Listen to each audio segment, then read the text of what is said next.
Realmente, esse é um setor que o Brasil é um caso de sucesso. O Brasil cresceu muito nessa área. Nós desenvolvemos um modelo de produção ímpar no mundo inteiro, ou seja, montamos um modelo de produção integrado, em que o frigorífico, o produtor de pinto, de ração, de insumos veterinários, todos eles trabalham numa cadeia integrada, ou seja, e você tem um alto nível de tecnologia nas granjas brasileiras. Lembrando que o Brasil é o único país do mundo, grande produtor, que não teve nenhum problema sanitário grave nos últimos anos.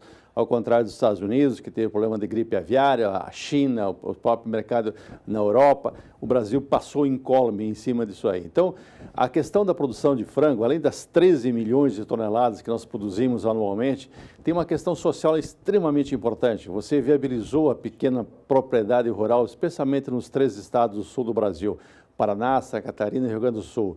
O frango, usando a mão de obra familiar, ele criou uma classe média rural extremamente importante do ponto de vista social.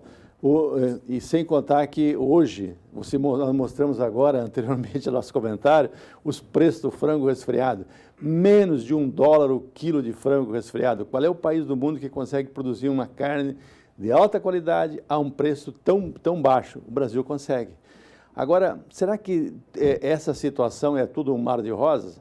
Não é bem assim a situação. Nós estamos vivendo uma fase muito difícil da avicultura. Esse ano, você teve problemas homéricos que não se esperava que acontecesse. Na greve dos caminhoneiros, mais de 70 milhões de pintos, 70 milhões de pintos foram sacrificados. Não tinha ração, não podia socar, não podia levar às granjas. Criou um problema sério isso aí. Você teve problemas das exportações. O Brasil exporta na faixa de 4 milhões e 300 mil toneladas, ou seja, uns 35% da produção total de frango é exportado. Aí foi uma festa também. Operação Carne Fraca, embargo de 20 unidades produtoras do maior exportador do Brasil, que é a BR Foods, briga na China, o lobby de produção chinês brigando contra o Brasil, e no sentido de querer questionar os preços que o Brasil vende no mercado chinês, e a China impôs tarifas antidumping para várias unidades produtoras no Brasil. Isso complica, tira a rentabilidade.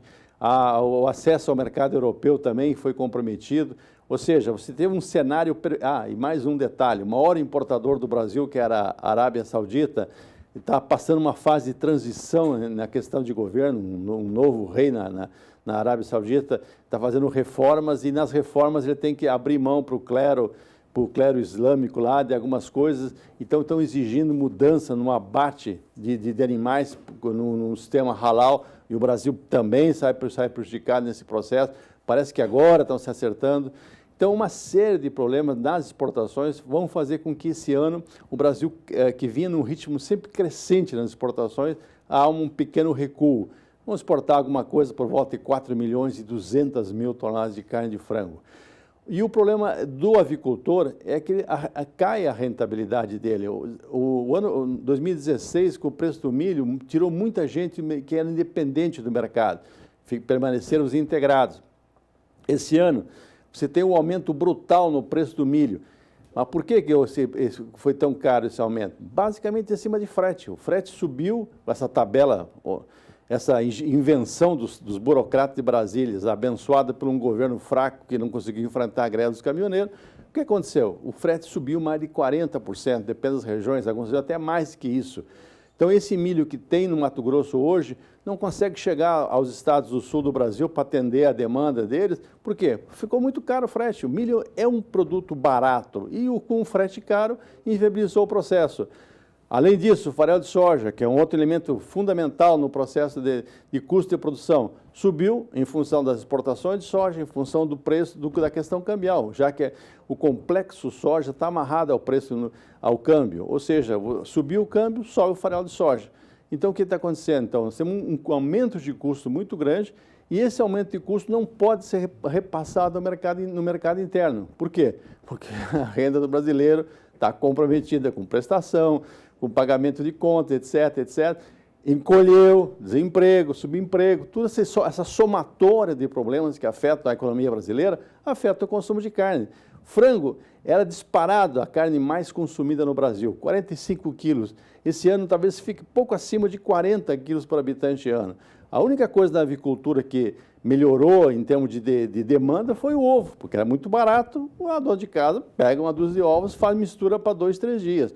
Então, vocês veem a importância que tem a produção de uma carne branca, de alto valor proteico, magra, e associado a isso o custo, muito barato. Então, por isso que a avicultura no Brasil, o senhor e a senhora que trabalham com isso, nesse momento, devem receber as palmas de todos os brasileiros, porque além de gerar divisas para o país, vocês produzem um alimento que é democrático, chega na mesa de todos os brasileiros, não há nenhuma restrição. O Brasil tem um espaço muito grande para crescer, principalmente em função do modelo que nós usamos de produção e também pela questão que nós temos milho e farelo de soja. O milho responde por 50%, olha o detalhe, 50% do custo de produção de frango é o milho. De acordo com o Roberto Rodrigues, um frango é um saco de milho com pena e com bico. Por quê? Porque o peso do milho impacta muito nisso. Esse é um dia para comemorar. Parabéns ao senhor e à senhora que dedicam à avicultura. Vocês são um caso de sucesso nessa economia brasileira, um pouquinho complicada em função de falta de governo e outras coisas mais, mas vocês conseguem sobreviver a isso, produzindo um alimento tão importante para nós e para o mundo.